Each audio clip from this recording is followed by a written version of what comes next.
నేటి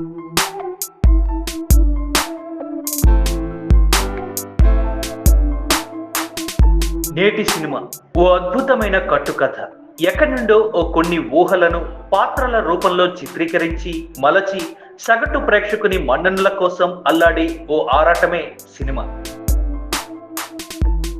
ఎన్నో రకాల వైవిధ్యభరితమైన నటనతో మెప్పించే మన తెలుగు నటుల్లో ఒక్కో తరం ఒక్కో హీరోది, మరో హీరోయిన్ది, ఇలా అనేక సమ్మేళనాలతో రూపొందించిన సినిమాపై ఎన్నో అంచనాలు, మరెన్నో ఆశలు. ఆ అంచనాలు తలకిందులైతే నష్టాలు, కష్టాలు.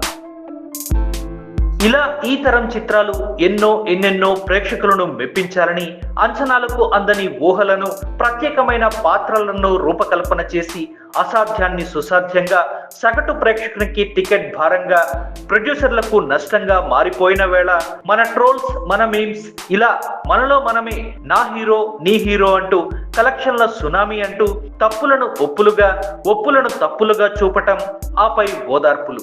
ఎందుకు మిత్రమా?